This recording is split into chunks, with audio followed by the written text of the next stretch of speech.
The Alexis Jay report is a report that was published in August 2014, and this was a report that was actually started from my own story being published in the Times newspaper.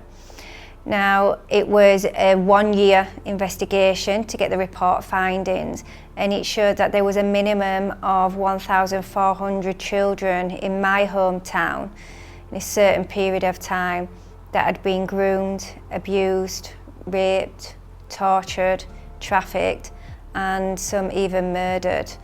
And that the majority of perpetrators were Pakistani Muslim men, and majority of victims were white, non-religious female children.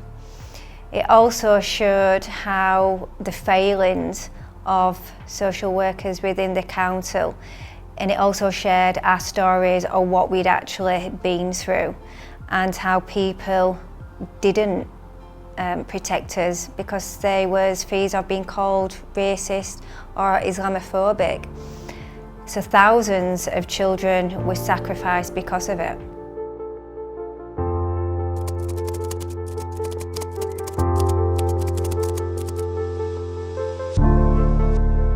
The Alexis Jay report feels very relevant in my life, not only because it was my story that got the report commissioned in the first place, but it proved that people like me was telling the truth because so many people called us liars. So this was our opportunity to get our voice out there and to tell people not only what had happened to us, but how these authorities had turned a blind eye when they should have protected us.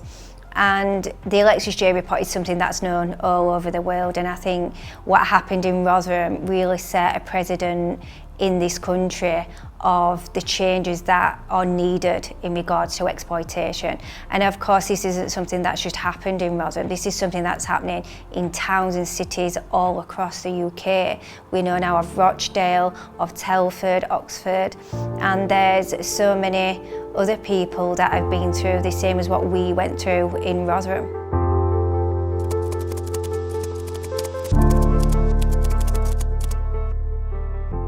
The report was led by a woman that was an expert within her field called Alexis Jay, and she is a woman that I went on to meet when I met with the then Prime Minister, David Cameron.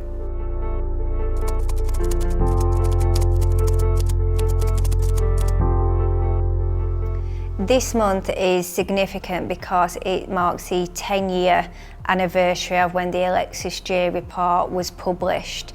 And for me, it's also significant because it marks 11 years that my own story were published in the Times newspaper.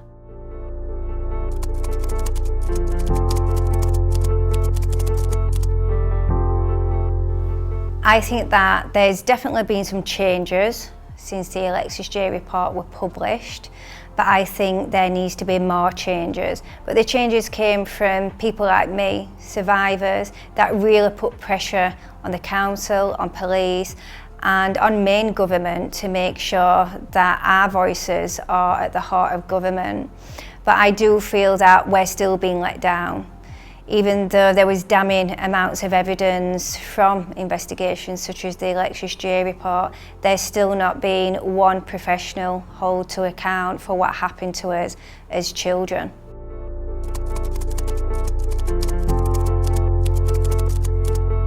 There's a lot that needs to change in regards to supporting people like myself, and not just in Rotherham but all around the country. Now, they are people like me that are still criminalised for being exploited.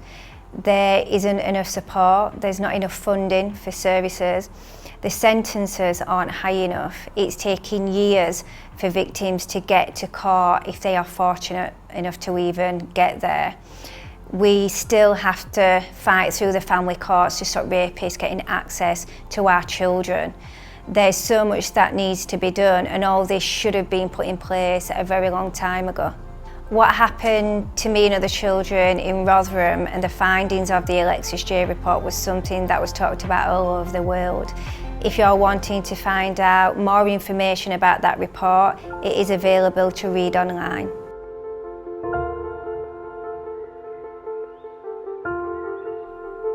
To support Urban Scoop and all the work that we're doing, please head over to urbanscoop.news and click on the supporters button.